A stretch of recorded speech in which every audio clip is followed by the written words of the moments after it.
कि देखिए, अगर हमारे कोई भी स्क्वाड को मोर देन 50,000 कैश मिल गया तो it is bound to seize. कि इस बार वोटिंग परसेंटेज बढ़ाना है तो हमने ये किया है, वो किया है। आपको district is very peaceful district, यहाँ पे ऐसा पहले भी नहीं हुआ है, अभी भी नहीं होगा, जहाँ पे हर गाड़ी चेक होती है। और अभी हमने कुछ करोड़ों में कैश भी सीज किए। सर, यंग वोटर्स को पोलिंग बूथ तक लाने के लिए क्या अवेयरनेस प्रयास कर रहे हैं? उन्होंने भर के दिया, उनको in given particular point of time election के पहले उनके घर पे जाके हम उनसे वोटिंग करवा के ले।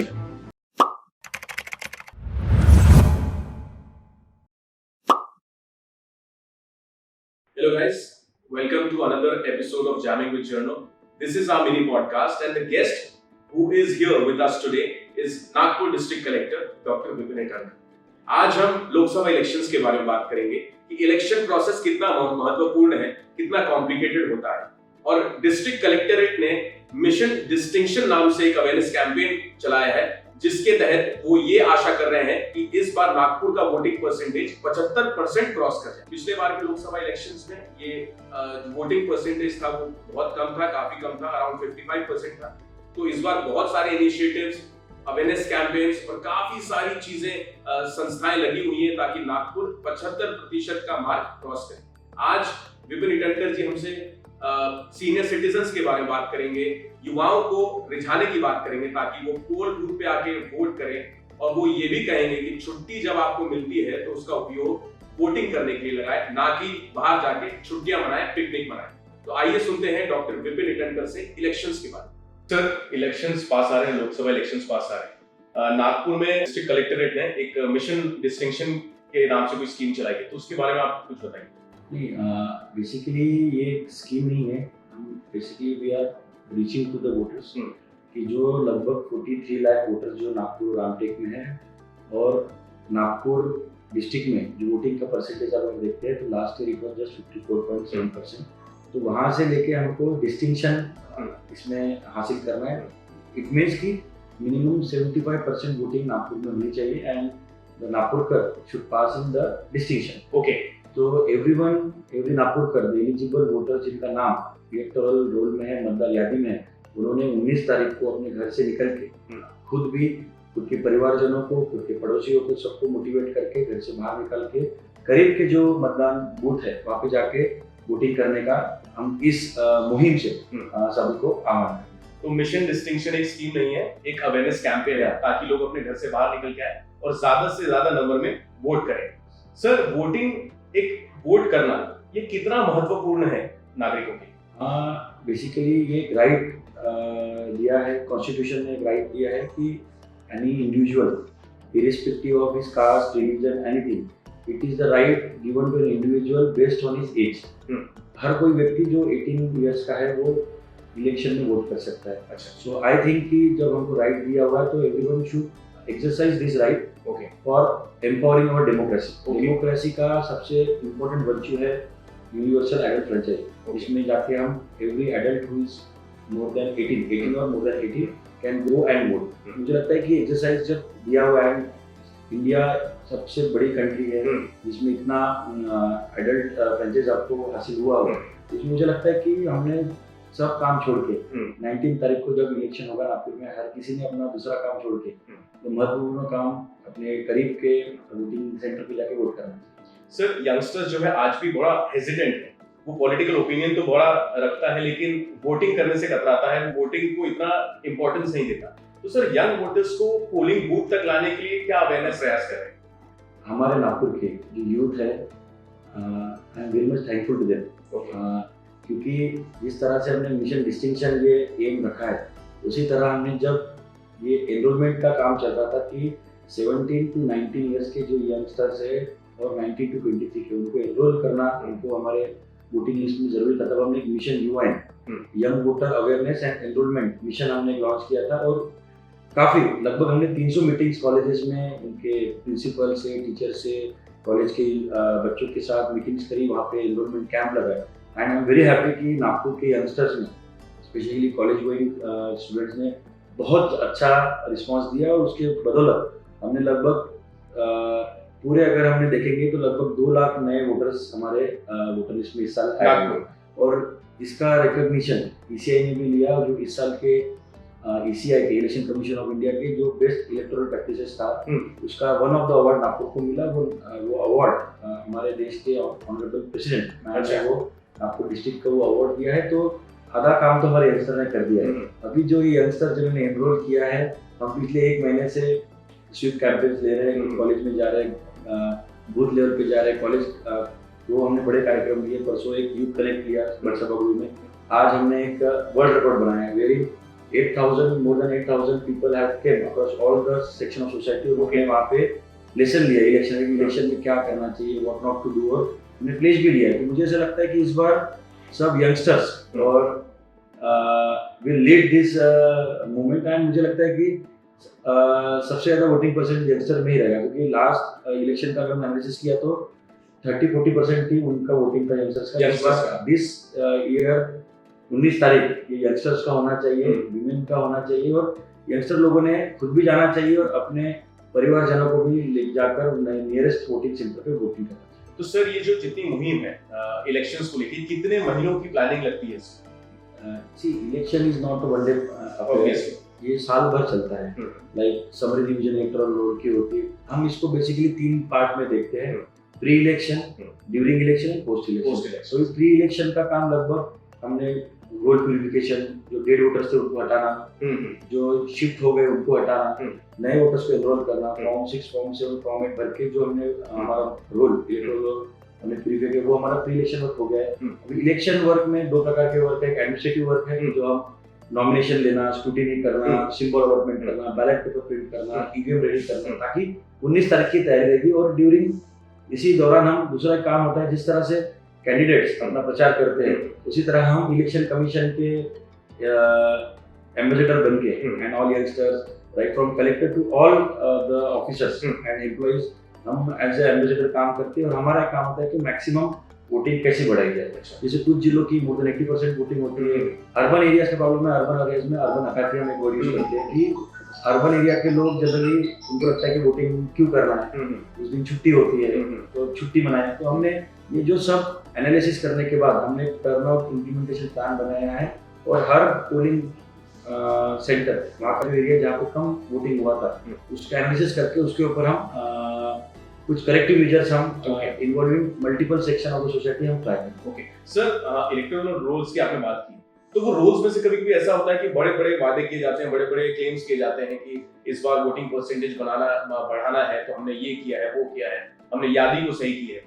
पर एक वोटर जब वोटिंग पोलिंग बूथ तक जाता है तो उसका नाम मिसिंग रहता है सर। तो इसको काउंटर करने के लिए, इसे टैकल करने के लिए आपने क्या किया? नहीं, इस बार वही बोल रहा हूँ, एक कंटिन्यूस रिवीजन होता है, एक समरी रिवीजन होता है। तो मैं पहले बोलता आगे बोलता हूँ, 2 चीजें सब वोटर्स ने करना चाहिए। एक वोटर हेल्पलाइन ऐप है PCI का, वो डाउनलोड कर लीजिए। उसमें आपका फोन नंबर और अपना नाम डाला तो आपका पूरा लिस्ट डिटेल आता है, जिसमें आपका पार्ट नंबर, सीरियल नंबर, आपका वोटिंग सेंटर का सब आता है, सब सारे डिटेल।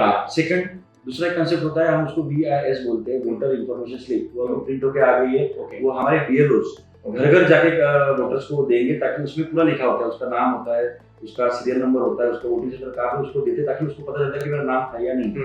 तो कुछ लोगों ने लेट एनरोलमेंट किया तो उनका नाम नहीं आएगा, उनका इलेक्शन के बाद नाम एनरोल होगा। बट मुझे लगता है कि 22 लाख वोटर्स कोई कम चीज नहीं है, बहुत बड़ी संख्या है। उसमें से हमको 70% मिनिमम अचीव करना है। तो मुझे ऐसा लगता है कि जिस तरह से एडमिनिस्ट्रेशन अपना काम कर रही है, सिटीजन्स ने नागपुर के लोगों ने अगर ठाना, तो मुझे लगता है कि बड़ा मुश्किल काम नहीं है, क्योंकि डिस्टिंक्शन तो हम एजुकेशन में बोलते हैं। अगर डिस्टिंक्शन मेरिट जो बोलते हैं, अच्छा स्कोर आएगा तो एडमिशन मिलेगा। उसी तरह अगर अच्छी तरह से वोटिंग हुई, 70% वोटिंग हुई, तो ही हमारी डेमोक्रेसी जल्दी रहेगी, ऐसा मैं मानता हूँ। अच्छा, पोलिंग के दिन सर छुट्टी रहेगी, उसके आगे और पीछे भी दिन छुट्टी रहने वाली है। तो बहुत सारे लोग सर ये कहते हैं कि इलेक्शन कमीशन या गवर्नमेंट ऑफ इंडिया की तरफ से उसे हॉलीडे डिक्लेयर किया जाता है, लोग वोटिंग करने नहीं जाते, वो छुट्टियां मनाने चले जाते हैं। तो उन लोगों को आप क्या आह्वान कर रहे हैं? मैं वही बोलता हूँ कि आपको छुट्टी मनाना है तो आप वोट करके छुट्टी मिलेगी। आप सुबह सुबह वोट करके छुट्टी भी चाहिए। ये छुट्टी कहीं आउटिंग करने के लिए नहीं है, ये आपको डेमोक्रेसी को एम्पावर करने, ताकि कोई भी नागरिक को वोटिंग करने में दिक्कत ना हो, इसलिए हम गवर्नमेंट ये छुट्टी डिक्लेयर करती है। तो हमने और एक इसमें और एक व्यवस्था ये भी की कि हम MIDCs में जो बड़ी बड़ी कंपनीज है, कंटोनमेंट बोर्ड है, वहाँ भी जाके हम IEC कर रहे हैं कि छुट्टी इलेक्शन वोटिंग करने के लिए दी है, एंजॉयमेंट के लिए छुट्टी नहीं है। तो मुझे ऐसा लगता है कि जिस तरह से हम तो 100% we are sincerely giving our effort district administration, मुझे लगता है कि अब रिस्पॉन्सिबिलिटी इज ऑन सिटीजन्स कि कितने एंड 19 अप्रैल जो वोटिंग का डे है, इट विल शो कि नागपुर के सिटीजन कितने रिस्पॉन्सिबल है। क्योंकि वोटिंग परसेंटेज लाइव आता है, हर 2 घंटे में हम अपडेट लेते हैं कि कितनी वोटिंग हुई। मुझे ऐसा लगता है कि 75% इज डिसेंट फिगर, और अगर सबने चाहा तो पक्का 75% वोटिंग होगी। Sir, free, smooth, efficient elections की हम बात करते हैं, तो इसमें आपकी क्या रिस्पॉन्सिबिलिटी, आपका क्या रोल होता है कि पूरा इलेक्शन प्रोसेस स्मूथली चले जाए, सारे लोग आके वोटिंग भी करें और कोई बूथ पे, कोई जगह कोई ऐसा वायलेंट घटना ना हो? Basically Nagpur district is very peaceful district, यहाँ पे ऐसा पहले भी नहीं हुआ है, अभी भी नहीं होगा। बट कमीशन का, इलेक्शन कमीशन का एक ही बेसिक प्रिंसिपल है कि there should be free and fair election and level playing fields to candidates. तो इसके लिए हम भी कटिबद्ध है। इलेक्शन प्रोसेस किस तरह से डिस्ट्रिक्ट एडमिनिस्ट्रेशन इलेक्शन प्रोसेस कर रहा है, इसके लिए हमारे पास 6 ऑब्जर्वर्स आए हैं, 2 जनरल ऑब्जर्वर्स, फिर कैंडिडेट्स एक्सपेंडिचर कितना कर रहे हैं उसके लिए भी एक्सपेंडिचर ऑब्जर्वर्स आते हैं पर एलएसी, और उसके बाद लॉ एंड ऑर्डर, जो आपने बोला लॉ एंड ऑर्डर के लिए भी पुलिस ऑब्जर्वर आते हैं, सेंट्रल आर्म पुलिस फोर्स के भी जवान आते हैं, स्टेट आर्म पुलिस है, स्टेट पुलिस है, फिर ईसीआई ने ऐप किया है सीविजिल, वेरिन अगर कोई भी सिटीजन अगर वो ऐप डाउनलोड करता है और उसको लगता है कि यहाँ पे मॉडल कोड ऑफ कंडक्ट का वायलेशन हुआ है, तो इमीडिएटली फोटो लेके वो उस ऐप के अंदर अपलोड कर सकता है और उसके लोकेशन के साथ हमको मिलेगा, एंड हमको उसको मिनिमम 50 मिनट्स में हमको उसको रिजॉल्व करना है। हमने उसके लिए फ्लाइंग स्क्वाड्स रखे हैं, स्टैटिक सर्विलेंस टीम्स रखी है, तो तुरंत वहाँ पे जाके उस इशू को रिजॉल्व करती है। अगर वायलेशन का मॉडल कोड का वायलेशन हुआ है तो we will do the legal action, और अगर झूठी किसी तरह की तो उसको हम क्लोज भी करते हैं। तो मुझे लगता है कि 360 डिग्री में इस इलेक्शन प्रोसेस का असेसमेंट होता है, तो यहाँ पे गलती की गुंजाइश बिल्कुल नहीं। सर, वोट खींचने के लिए पॉलिटिशियंस और पॉलिटिकल पार्टी, ये क्वेश्चन तो बहुत अलग है, पर मैं इसमें आपको कहाँ आपका रोल आता है मैं ये बात करूंगा कि इलीगल कैश फ्लो बहुत होता है, काफी मैल प्रैक्टिसेस का इस्तेमाल किया जाता है, तो उस पे आपकी कैसी नजर है, आप कैसे उस पे नजर रख रहे हैं ताकि ये सब सारी चीजें ना हमारे नागपुर डिस्ट्रिक्ट में मोर देन 45 के ऊपर फिक्स पॉइंट्स है जहाँ पे हर गाड़ी चेक होती है, और अभी हमने कुछ करोड़ों में कैश भी सीज किए। सर, वो आंकड़ा आप बता सकते हैं? वो अभी मेरे पास नहीं है, मैं आपको लिख के दे सकता हूँ, बट वो सीज होने के बाद if it is more than 50,000 तो उसकी इंक्वायरी होके कि हम उसको रिलीज करते हैं। अगर आपको एविडेंस मिला कि ये नॉर्मल जिन्होंने एटीएम से निकाला है या उनकी खुद की है तो हम रिलीज करते हैं, तो उसको सीज करते हैं। और अगर 10 लाख के ऊपर कैश पकड़ी थी तो इनकम टैक्स को हम उसको रेफर करते हैं। तो एयरपोर्ट रहो, डिस्ट्रिक्ट बॉर्डर्स रहो, इंटरस्टेट बॉर्डर, हर जगह नाके लगे हुए हैं। और दूसरा इसमें कैश के साथ लिकर का भी मूवमेंट होता है, उसके लिए भी हमने हमारे एक्साइज डिपार्टमेंट को, जो दुकानें हैं, जो फैक्ट्री है, वहाँ का कितना प्रोडक्शन हो रहा है, कितना बाहर जा रहा है, उसका हमने मॉनिटरिंग हम कर रहे हैं। अगर हमको कहीं भी लगे फ्लक्चुएशन है तो हम उसका असेसमेंट करके हम रिस्पॉन्सिबिलिटी उसमें फिक्स करते हैं। अच्छा सर, बहुत सारे लोग नागपुर के रहवासी सिटीजन वो बाहर गए हैं, नागपुर से बाहर काम कर रहे हैं या फिर पढ़ने गए हुए हैं या फिर बाहर सेटल भी हो गए, पर उनका वोटर रोल में यहाँ पे नाम दर्ज है। बहुत सारे सीनियर सिटीजन भी हैं जो घर से निकल के नहीं आ सकते वोट करने, सो उनके लिए क्या प्रावधान है? This is very good question. Commission ने एक नया कंसेप्ट लाया है absentee voters, wherein more than the citizens in age more than 85 years and second those are physically disabled. तो ऐसे लोगों को हम 12D का फॉर्म देते हैं और उनसे जिन्होंने भर के दिया उनको in a given particular point of time election के पहले उनके घर पे जाके हम उनसे वोटिंग करवा के लेंगे। ये नई फैसिलिटी इलेक्शन कमीशन ने इंट्रोड्यूस की है और इसमें बड़े पैमाने पे लोगों ने इसको अपनाया भी है। लगभग 1500 और 3,000 फॉर्म्स हमारे पास भर के आए हैं और उसका हमने रूट बनाएंगे। We will inform political parties, candidates को भी बताएंगे और इन अ गिवन रूट उनके गाड़ी से जाके जिस गाड़ी में एक माइक्रो ऑब्जर्वर भी रहेगा, कैमरामैन रहेगा, पुलिसमैन रहेगा, उनके घर जाके हम वोटिंग करा के अच्छे वोटिंग करवा देंगे। ये सिस्टम आपने इन केस ला दिया? हर जगह होने वाला है ये। तो नागपुर में फेज 1 में है, तो हम इलेक्शन के पहले उनके घर पे जाके हम मतदान करेंगे। अच्छा, और सर जो बाहर रह रहे हैं उनको अपन, मैं वही बोल रहा हूँ, कमीशन ने गवर्नमेंट ने छुट्टी दी है, तो छुट्टी लेके घर यहाँ आके वोट करने। अच्छा, वो लोग घर आके अपने पेरेंट्स से भी मिलने, अपने घर वालों से मिलने और वोटिंग भी करें। फ्राइडे को इलेक्शन है, सैटरडे से छुट्टी है, they can come on Thursday night और Friday morning they can vote, they can stay here for 2 days and they can go back to their house on Monday। Sir, एक message भी बहुत circulate हो रहा है, वहाँ पे वीडियो सर्कुलेट हो रहा है कि 50,000 से ज्यादा कैश आप ना ले जाएं, नहीं तो वो सीज कर लिया जाएगा, जैसे आपने कहा। पर एक मिसलीडिंग मैसेज भी लोगों तक पहुंच रहा है व्हाट्सएप के थ्रू कि एक वीडियो में एक औरत बहुत रो रही है और इलेक्शन ऑफिशियल्स ने उसको सीज कर लिया। तो एक विचार आता है कि क्या ये हमें वो पैसा वापस मिलेगा कि नहीं मिलेगा, और ये कितना मिसलीडिंग है वीडियो, उसके बारे में आप कि देखिए, अगर हमारे कोई भी स्क्वाड को मोर देन 50,000 कैश मिल गया तो it is bound to seize. Seize का मतलब ये नहीं कि मुझे ले लेंगे, उसके बाद एक कैश रिलीज कमिटी होती है, they will call the individual also, उसकी हियरिंग होगी, ये नीड टू प्रूव कि पैसा कहाँ से लाया है। अगर जेन्युइनिटी होगी तो पक्का उसको रिलीज करते हैं, नहीं तो हम सीज करके फिर उसको आरटी एक्ट में उसको कार्रवाई करते हैं। ओके सर, आपने एक अवेयरनेस क्रिएट करने के लिए एक गाना भी अभी बनाया है, तो उसके बारे में आप नहीं, ये गाना बेसिकली ऐसा था कि हमको जो हमने मिशन युवा में काम किया, जिन लोगों ने काम किया, अधिकारियों ने काम किया, कर्मचारियों ने काम किया, तो लोकल बेस्ड हमने एक गाना अधिकार है ये बनाया है। उसमें हम यही बोल रहे हैं कि अधिकार है, वोटिंग का सबसे बड़ा अधिकार है, आप you need to exercise that right by voting on 19। तो बहुत ही अच्छा वो it had came out very good, response अच्छा है। तो आज हमने उसको सभी जो सीनियर ऑफिसर से उनके हाथ से रिलीज भी किया है, सब परमिशंस लेके। It is very nice. मैं आपसे भी दरख्वास्त करता हूँ कि आप अपने भी माध्यम से सिटीजन तक गाना पहुंचाए। अल्टीमेटली हमारा एक ही है कि Nagpur should pass in distinction on 19।